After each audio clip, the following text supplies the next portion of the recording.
Enlevez cette pierre, Jean 11, 39, dit Jésus, devant le tombeau de Lazare. Enlevez ce qui empêche le souffle de Dieu de pénétrer dans vos tombeaux. Ouvrez ce qui est fermé en vous, déposez vos résistances. Quand Jésus demande qu'on enlève la pierre du tombeau de Lazare, Marthe est affolée. Seigneur, il doit déjà sentir, il y a en effet 4 jours.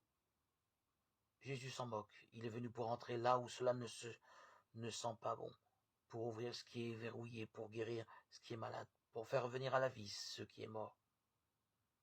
Voici, je me tiens à la porte et je frappe. Si quelqu'un entend ma voix et ouvre, j'entrerai chez lui et je prendrai la scène, le repas avec lui, et lui aussi avec moi.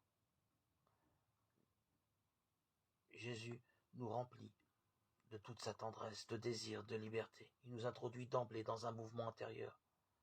Comme toujours, c'est Dieu qui a l'initiative, c'est le Christ, l'Esprit qui frappe à la porte.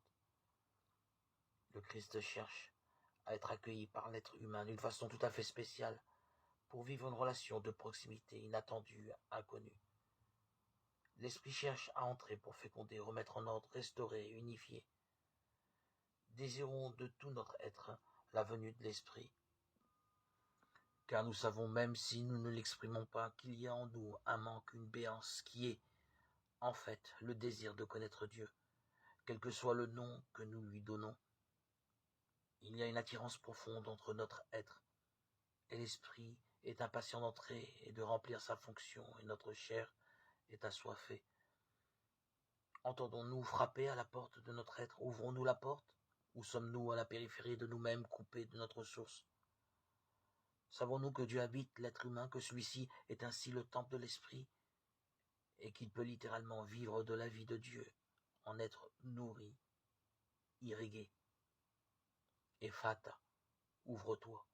Marc 7, 34. C'est une parole de Jésus adressée à un homme mûr en lui-même.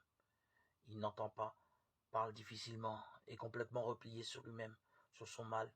Jésus lui met les doigts dans les oreilles et crache, lui touche la langue et lui dit Ephata, c'est-à-dire ouvre-toi.